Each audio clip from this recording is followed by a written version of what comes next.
வணக்கம் ஃப்ரெண்ட்ஸ், உங்கள் எல்லாரையும் நான் பிருந்தாஸ் கிச்சனுக்கு அன்போடு வரவேற்கிறேன். இப்போ வாழைக்காய் வச்சு அல்வா பண்ணுவோம். அதுக்கு முன்னாடி நீங்கள் இதெல்லாம் ஃபஸ்ட் டைம் பார்க்குறீங்கன்னாக்க பிருந்தாஸ் கிச்சன் சேனலை சப்ஸ்கிரைப் பண்ணி வச்சுங்க. அதோட பெல் ஐக்கானையும் கிளிக் பண்ணி வச்சுங்க. வாங்க வீடியோக்குள்ளே போகலாம். அந்த வாழைக்காயை நம்ம வேக விட்டு எடுத்து வச்சுக்கணும். தோலோட அப்படியே வேக விட்டு தோலை உரிச்சு எடுத்துக்கணும். அந்த மாதிரி நான் 4 பீஸ் எடுத்துக்கிறது, 1 பீஸ் இருக்குது. இந்த 1 போதும், இதுவே நிறைய வரும். இதை நான் கேரட் சீவில் சீவிக்கலாம். நீங்கள் உங்களுக்கு எவ்வளோ வேணுமோ அந்த அளவுக்கு நீங்கள் எடுத்துக்கலாம்.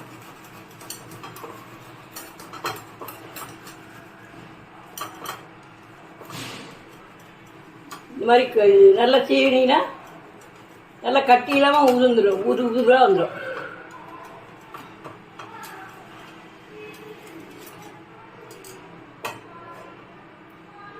பெரிய காய்கறிகள்லாம் இதுவே ஒரு துண்டே உங்களுக்கு ஒரு கைப்பிடி அளவுக்கு இருக்குது. அதில் இதுவே வெள்ளமெல்லாம் போடுறப்ப நிறைய வந்துடும். இப்போ அடுப்பு பற்ற வச்சு பேன் வச்சு அதில் 1 ஸ்பூன் நெய் விடுவோம்.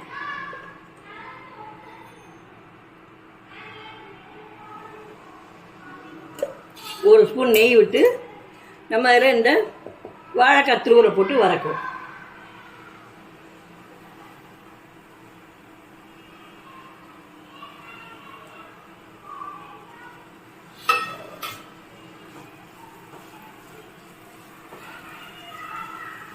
அதெல்லாம் ஒரு 2 நிமிஷம் வரைக்கும் வதக்கலாம்.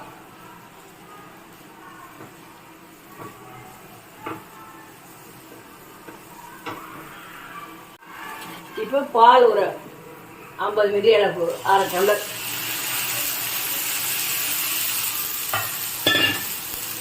விட்டு நல்லா பாலும் இந்த வாழைக்காய் தூளும் நல்லா ஒன்று சேர அளவுக்கு நல்லா சேர்ந்து வர அளவுக்கு நம்ம அடுப்பில் வச்சுப்போம். அடுப்பு கொஞ்சம் சிம்மில் வச்சுக்கலாம்.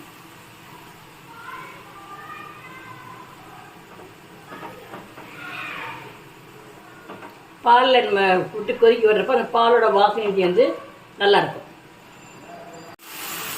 இப்போ பால் வற்றி கெட்டியாகிடுச்சு. இப்போ ஒரு 1/2 கப், அதாவது இது ஒரு 2 ஸ்பூன் போடுறேன். இது 50 கிராம் இருக்குது. போட்டு நல்லா கிளறி விடலாம். நீங்கள் இனிப்பு உங்களுக்கு எவ்வளோ இனிப்பு வேணுமோ அந்த மாதிரி போட்டுருங்க. கூட வேணால் நீங்கள் கூட போட்டுக்கலாம்.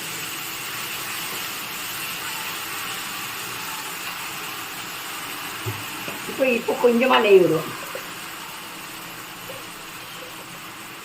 கொஞ்சமாக ஒரு 1/4 ஸ்பூன் விட்டால் போதும், நிறைய விடணுங்கிற அவசியம் கிடையாது. விட்டு நல்லா கிளறி விடலாம். நல்லா பேனில் ஒட்டாமல் வர்றப்ப நம்ம அடுப்பை அணைச்சிட வேண்டியதான். முந்திரி பருப்பெல்லாம் போட்டுட்டு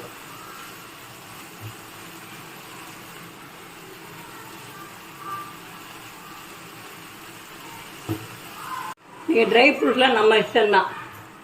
நீங்கள் பாதாம் பொடியாக நறுக்கி போடலாம், பிஸ்தா என்னென்ன இருக்கோ நீங்கள் வீட்டில் இருக்கிறத போடலாம். இப்போ நல்லா சுருளை வரணும். சுருளை வந்தோடனே நம்ம இறக்கிற வேண்டியதான்.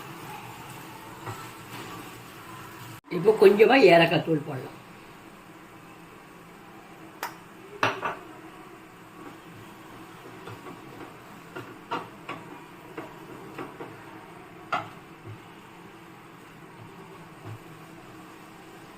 இப்போ அடுப்பை அணைச்சிடலாம். இது கொஞ்சமான காய்கறிலாம் நெய் நிறைய இருக்குது. இதில் நெய் கொஞ்சம் குறைச்சே விட்டுருக்கலாம். இப்போ அடுப்பு அணைச்சிட்டேன்.